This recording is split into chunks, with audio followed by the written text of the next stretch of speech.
Welcome to McDonald's. How can I help you today? This phrase everybody seems to know. Whether you're getting some food on the run or if you just don't want to cook that night, you go to a fast food restaurant like McDonald's, Burger King, Chick-fil-A, and they are there for you. As a college student, I can definitely say I use these fast food restaurants. Whether I'm staying up late for a study session or I'm hanging out with friends, I can go get that quick bite to eat. But something we don't really think about are the lives of the workers at these restaurants. I cannot tell you how many times I've been cussed out or even yelled at or even made fun of for being a McDonald's worker.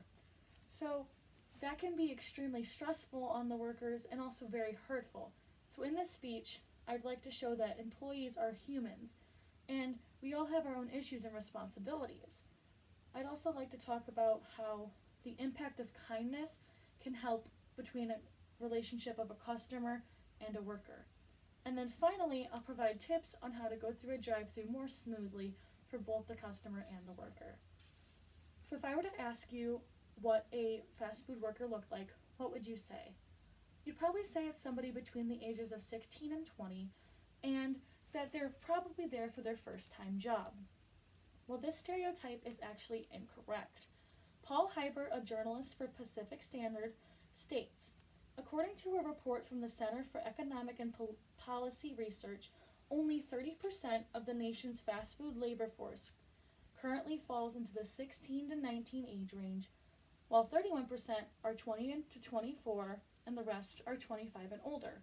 So as you can see, 70% of these people are actually over the age of teenagers and young adults. So you may be asking, why are they working these low-paid jobs? Well, for me, I'm there because I'm trying to pay my way through college. Others, it's a little different.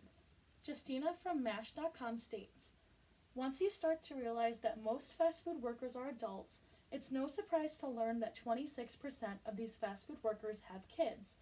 So not only are they paying for themselves, but they're also trying to provide a life for their children. On top of that, people like me going through education, Justina states, putting yourself through school on a fast food income is hard enough. Trying to raise a family on that budget seems almost impossible. So there's also people trying to do both. With that in mind, I think this goes to show that employees of fast food restaurants have a life too. They're trying to find a purpose in their life as well. Just like the customers are going to work every day and doing what they need to do, so are employees. So they're very similar. With that in mind comes kindness. When we think of kindness, I think of the golden rule. It's something my mother would always say to me when I was younger. Do unto others as they do unto you. And we like to grab onto that and bring it through our lives as we mature. But something they don't tell you is that in customer service, that rule kind of gets thrown out the window. It turns into the customer is always right. And when this happens, sometimes the customer uses that to their advantage and becomes rude. Hami Kim and Halen Q from Oklahoma State University did a study on this. It's entitled, The Effects of Experienced Customers' Incivility on Employees' Behavior Toward Customers and Coworkers. That what they found is that customer mistreatment of employees affects employees' well-being by increasing demands, depression, and anxiety. So all of these negative comments that come from the customers, such as, my order was wrong, why, how dare you, or just like raising their voice can affect the mental state of the workers. So as you can see, kindness, we might need to bring back that golden rule and bring kindness back between the customer and worker relationship. And it would probably most likely make it better. Now that I talked about kindness, I can go into the helping how to go through a drive-thru more smoothly. HuffPost provides a great list of do's and don'ts. Here's a few that I liked. Know your order in advance before you get to the speaker.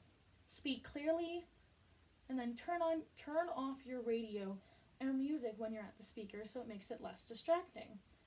I know sometimes it can be hard figuring out your order beforehand, so I have this cool tool. A lot of fast food restaurants have website menus. So this is McDonald's, and it's really cool. All you have to do is select your category, and it will tell you your options.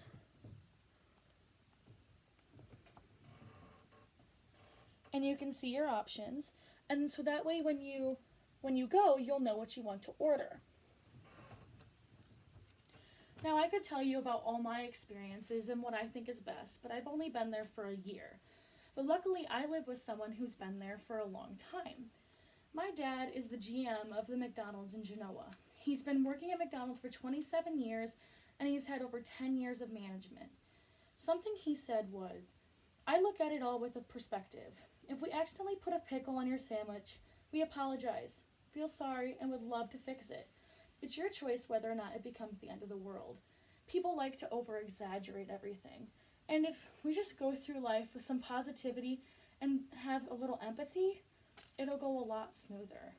So, in conclusion, I hope that you use your kindness and empathy when you work with customers. Employees have families too, and comments can really hurt their feelings. And then I hope you use the helpful tips that I gave you to make drive-thru a lot simpler. Hopefully, with all this in mind, we'll make the workplace a little less stressful. Thank you.